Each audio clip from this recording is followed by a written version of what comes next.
বলেছিলাম না তোমাদের আজকে একটা নতুন গল্প শোনাবো। তো গল্পটা হলো বিয়ের পর প্রথম আমাদের বাইরে কোথাও ঘুরতে যাওয়ার গল্প। তো আমরা ঠিক করি প্রথম শিটং ঘুরতে যাব। তো কল্যাণী থেকে শিটং যাওয়ার যাত্রাটা যেন দুই ভিন্ন জগতের মধ্যে এক মায়াবী পরিবর্তন।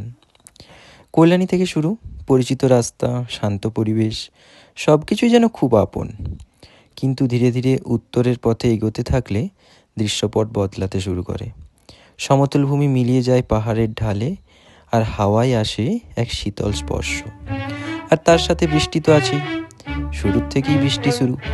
প্রথমে আমাদের বাস 8:30টায় আসার কথা, সেই বাস আসে 10:30টায়। আর শিলিগুড়িতে পৌঁছানোর কথা ছিল সকাল 8টায়, আমরা পৌঁছাই সকাল 10:30টায়। তো যাই হোক, প্রথমে হালকা জানালায় টুপটাপ শব্দ তোলে এই বৃষ্টি, তারপর ধীরে ধীরে বাড়তে শুরু করে। রাস্তা ভিজিয়ে দেয়, সবুজকে আরও গভীর করে তোলে, আর পাহাড়গুলোকে ঢেকে দেয় এক কুয়াশার চাদরে। বৃষ্টির শব্দ, ভেজা মাটির গন্ধ আর মেঘের ভেসা অনুভূতি সব মিলিয়ে সত্যিই যেন এক সিনেমার মতো। মাঝে মাঝে আমরা গাড়ি থামাই, শুধুমাত্র সেই মুহূর্তটাকে একটু অনুভব করার জন্য। সাথে গরম চা, ঠান্ডা হাওয়া, আর সামনে মেঘে ঢাকা পাহাড়। এ যেন জীবনের এক নূতন অনুভূতি।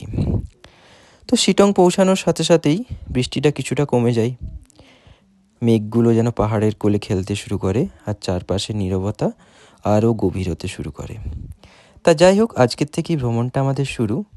বাকি গল্পটা আরও পরে বলি, আসছে সামনে।